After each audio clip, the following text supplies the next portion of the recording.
ஒரு முக்கிய செய்தி வந்திருக்கிறது, என்னவென்று பார்க்கலாம்.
காஷ்மீர் தாக்குதலில் தமிழர்கள் யாரும் உயிரிழக்கவில்லை என்று தமிழக அரசு விளக்கம் அளித்திருக்கிறது.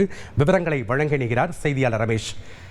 வணக்கம் ரமேஷ். அது வைத்தி ஒரு பிளாட் வாங்கணுமா இல்ல ஒரு ஃபிளாட் வாங்கணுமான்னு ஒரே கன்ஃபியூஷன். ஒரு ரியல் எஸ்டேட் எக்ஸ்பர்ட் கிட்ட பேசு. எப்படி? பாஸ்வாலா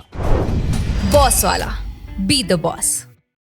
தமிழக அரசு இந்த விஷயத்துல என்னென்ன முக்கியமான அம்சங்களை குறிப்பிட்டிருக்காங்க, எத்தனை பேர் காயமடைந்திருக்காங்க, அது பற்றிய விவரங்கள் என்ன? வணக்கம். காஷ்மீர்ல தீவிரவாத தாக்குதல் சம்பவத்துல தமிழகத்தைச் சேர்ந்த யாரும் உயிரிழக்கவில்லை அப்படிங்கிற ஒரு தகவலை தமிழக அரசின் தலைமைச் செயலாளர் முருகானந்தம் தகவல் தெரிவிச்சிருக்காரு. குறிப்பாக ஜம்மு காஷ்மீர் மாநிலம் பஹல்காமில் சுற்றுலா தலமாக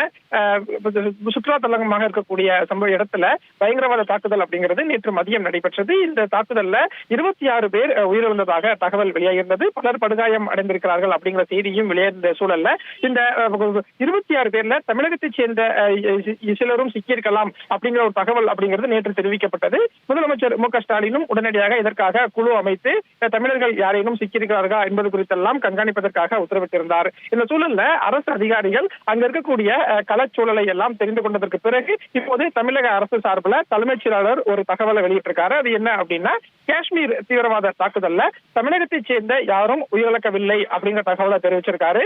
அதே சமயம் இந்த தீவிரவாத தாக்குதல் சம்பவத்துல தமிழகத்தைச் சேர்ந்த 3 பேர் காயமடைந்திருப்பதாகவும் அதுல 2 பேருடைய உடல்நிலை இப்போது சீராக இருப்பதாகவும் ஒருவர் அவசர சிகிச்சை பிரிவில் சிகிச்சை பெற்று வருவதாகவும் தகவல் சொல்லியிருக்காரு.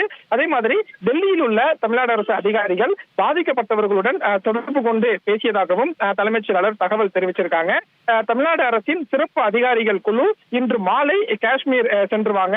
காஷ்மீர்ல அங்க இருக்கக்கூடிய பாதிக்கப்பட்ட இடத்துக்கு நேரில் சென்று பணிகளை மேற்கொள்வார்கள் அப்படிங்கிற ஒரு தகவலையும் தலைமைச் செயலாளர் முருகானந்தம் தெரிவிச்சிருக்காரு.